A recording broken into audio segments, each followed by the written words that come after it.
Good evening students. जैसा कि हमने लास्ट वीडियो में हमारे पास हमने दो टॉपिक पढ़े थे।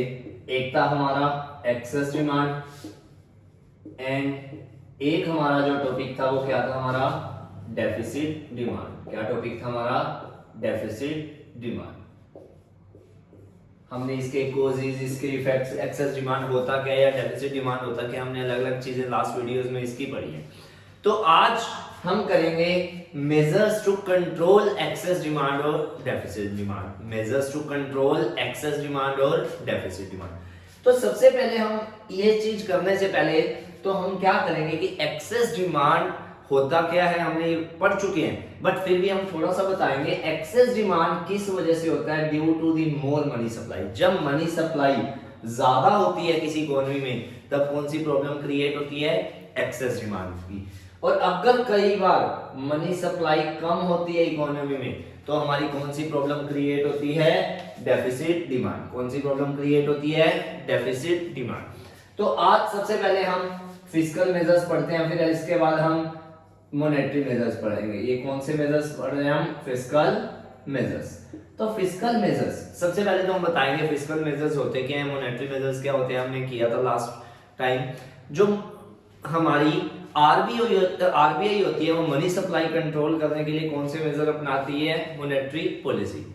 लेकिन अगर हमारी central government, ministry of finance या हमारी जो गवर्नमेंट होती है वो जब एक्सेस डिमांड या डेफिसिट डिमांड को कंट्रोल करने के लिए या मनी सप्लाई को कंट्रोल करने के लिए जो मेजर्स अपनाती है उसको क्या कहते हैं, फिस्कल मेजर, जिसको हम फिस्कल पॉलिसी का नाम भी देते हैं। उसको हम क्या कहते हैं, फिस्कल पॉलिसी।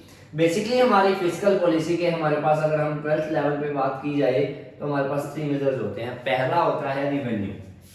पहला क्या होता है, रिवेन्यू। रिवेन्यू मींस आप इसमें टैक्सेस भी ले सकते हो और नॉन टैक्स भी ले सकते हो। दूसरी चीज हमारी क्या होती है, एक्सपेंडिचर, जिसको हम पब्लिक एक्सपेंडिचर भी कहते हैं। क्या कहते हैं, पब्लिक एक्सपेंडिचर।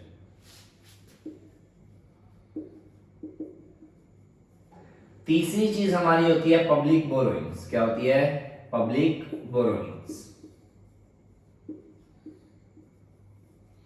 पहले हम इन तीनों के बारे में बात करते हैं, देन अगेन हम बताएंगे, आफ्टर दैट हम बताएंगे कि एक्सेस डिमांड और डेफिसिट डिमांड में इनके क्या क्या फायदे और क्या मतलब किसी हिसाब से ये जो पॉलिसी है वो अप्लाई होती है। हम सबसे पहले बात करते हैं रिवेन्यू। क्या होता है रिवेन्यू, जब हमारी गवर्नमेंट के पास पैसा आता है, कहां से, पब्लिक से। कहां से पैसा आता है, पब्लिक से। डिफरेंट मेजर से, टैक्सेस से भी हो सकता है और नॉन टैक्स से भी हो सकता है। मतलब जो हमारी गवर्नमेंट की इनकम होती है, जो हमारी गवर्नमेंट की क्या होती है, इनकम, कहां से, पब्लिक से। मतलब गवर्नमेंट, हमारे पास पब्लिक से पैसा किसके पास जाता है, गवर्नमेंट के पास, उसको क्या कहते हैं हम, रिवेन्यू। क्या कहते हैं उसको हम, रिवेन्यू। लेकिन जब गवर्नमेंट से पैसा हमारा किसके पास जाता है, पब्लिक के पास। किसके पास, पब्लिक के पास। चाहे वो सब्सिडीज के रूप में जा सकता है, चाहे वो किसी डीबीटी मतलब जो डायरेक्ट ट्रांसफर्स होते हैं, वो किसी भी ढंग से जो पैसा जाता है उसको हम क्या कहते हैं, पब्लिक एक्सपेंडिचर। उसको क्या कहते हैं हम, एक्सपेंडिचर। जब पैसा पब्लिक से किसके पास जाता है, गवर्नमेंट के पास, उसको हम क्या कहते हैं, रिवेन्यू। लेकिन जब गवर्नमेंट से पैसा किसके पास जाता है, पब्लिक के पास, उसको क्या कहते हैं हम, एक्सपेंडिचर। और अगला हमारा क्या है, पब्लिक बोरोइंग्स। क्या है, पब्लिक बोरोइंग्स।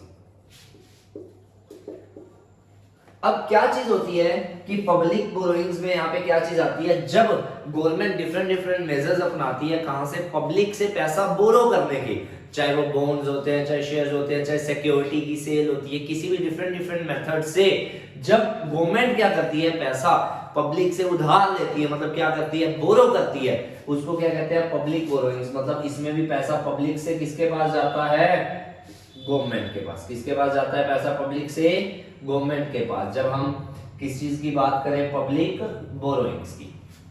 तो अब हम ये चीजों की बात करेंगे कि डिफरेंट केसेस, जैसे हमारे पास यहाँ पे फिस्कल मेजर्स, मैंने आपको बताया कि ये 3 जो मेजर्स हैं, इनके थ्रू जो हमारी गवर्नमेंट होती है वो किस ढंग से मनी सप्लाई को कंट्रोल करती है, किस ढंग से मनी सप्लाई को क्या करती है, कंट्रोल करती है। जैसा कि मैंने बताया कि मनी एक्सेस डिमांड किस वजह से होती है, मनी सप्लाई ज्यादा होने की वजह से। इसको इस सिचुएशन को सोल्व करने के लिए हमारी गवर्नमेंट क्या करेगी, कौन सी पॉलिसी है ये, फिस्कल पॉलिसी। कौन सी पॉलिसी है, फिस्कल पॉलिसी। और ये किसकी है, गवर्नमेंट की। किसकी है, सेंट्रल गवर्नमेंट की या फिर गवर्नमेंट की। अगर हम पहली बात की जाए रिवेन्यू, किस चीज की बात की जाए, रिवेन्यू। अब पहले पैसा पब्लिक के पास क्या है, ज्यादा है। अब गवर्नमेंट क्या चाहती है कि पब्लिक के पास पैसा क्या हो जाए, कम। अगर पब्लिक के पास पैसा कम हो जाता है तो ये प्रॉब्लम क्या हो जाएगी, सोल्व। तो गवर्नमेंट क्या करेगी, पब्लिक से रिवेन्यू जनरेट करना क्या कर देगी, ज्यादा शुरू हो जाएगी, ताकि पब्लिक के पास पैसा क्या हो जाए, कम, और ताकि एक्सेस डिमांड की सिचुएशन क्या हो जाए, कंट्रोल हो जाए। अगर हम सेकंड नंबर पे हमने जो भी बात की तो वो क्या थी, एक्सपेंडिचर। क्या बात थी हमारे पास, एक्सपेंडिचर। अब पब्लिक के पास पैसा पहले ही ज्यादा है, अब क्या गवर्नमेंट और एक्सपेंडिचर करेगी पब्लिक के पास, नहीं, क्योंकि पहले ही कौन सी सिचुएशन है, एक्सेस डिमांड, मनी सप्लाई पहले ही क्या है, ज्यादा। इसको सोल्व करने के लिए मनी सप्लाई क्या करनी है, कम। तो एक्सपेंडिचर को क्या कर देगी गवर्नमेंट, कम कर देगी, ताकि पब्लिक के पास पैसा कम जाए। थर्ड नंबर पे था हमारा पब्लिक बोरोइंग्स। क्या था हमारा, पब्लिक बोरोइंग। अब एक्सेस डिमांड में पब्लिक के पास पैसा ज्यादा है तो गवर्नमेंट क्या करेगी, किसी भी मेथड से पब्लिक से पैसा ज्यादा से ज्यादा बोरो करना स्टार्ट कर देगी। मतलब पब्लिक बोरोइंग्स क्या हो जाएंगी, इंक्रीज हो जाएगी। ये तो थी हमारी सिचुएशन एक्सेस डिमांड की। अगर हम बात करें डेफिसिट डिमांड की, किस चीज की बात करें हम, डेफिसिट डिमांड। डेफिसिट डिमांड किस वजह से होती है, जब मनी सप्लाई क्या होती है, कम। मनी सप्लाई कम मतलब लोगों के पास पैसा क्या है, कम। तो इसको सोल्व करने के लिए गवर्नमेंट को क्या करना पड़ेगा, मनी सप्लाई बढ़ानी पड़ेगी। तो किसके थ्रू, अब हम किस चीज की बात कर रहे हैं, फिस्कल पॉलिसी। पहली पॉलिसी क्या है इसकी, रिवेन्यू। दूसरी चीज क्या आती है इसमें, एक्सपेंडिचर। और तीसरी चीज थर्ड नंबर पर क्या है, पब्लिक बोरोइंग। अब यहां पर पब्लिक के पास पैसा कम है तो पैसा अब क्या करना है, ज्यादा। तो क्या गवर्नमेंट पब्लिक से और पैसा रिवेन्यू जनरेट करेगी, क्या पब्लिक से और पैसा लेगी, नहीं। तो गवर्नमेंट क्या करेगी, पब्लिक से रिवेन्यू टैक्सेस लेने क्या कर देगी, कम लेने शुरू कर देगी, ताकि पब्लिक के पास पैसा क्या हो जाए, ज्यादा। दूसरे नंबर पे हम बात करें एक्सपेंडिचर की। किस चीज की बात करते हैं हम, एक्सपेंडिचर की। गवर्नमेंट क्या करेगी, एक्सपेंडिचर क्या करेगी, अपना बढ़ा देगी, ताकि लोगों के पास पैसा और ज्यादा जाए। क्योंकि डेफिसिट डिमांड की सिचुएशन कंट्रोल कैसे होगी, जब पब्लिक के पास मनी सप्लाई क्या हो जाएगी, इंक्रीज हो जाएगी। तो पब्लिक गवर्नमेंट क्या करेगी, रिवेन्यू कम करेगी, उनसे पैसा नहीं लेगी बल्कि उनको ज्यादा पैसा देगी एक्सपेंड। और क्या पब्लिक से पैसा उधार लेगी, नहीं लेगी, क्योंकि पब्लिक के पास तो पहले ही पैसा कम है और जो गवर्नमेंट है वो पैसा ज्यादा करना चाहती है, मनी ज्यादा करना, तो पब्लिक बोरोइंग्स भी क्या कर देगी, कम कर देगी। मतलब एक्सेस डिमांड में हमने इन तीन मेथड से मनी सप्लाई को क्या करना है, डिक्रीज करना है।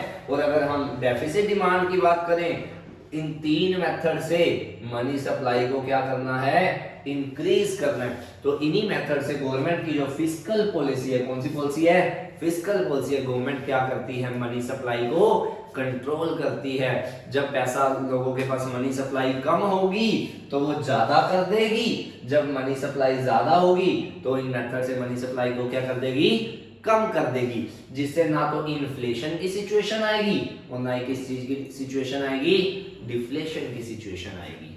Thank you.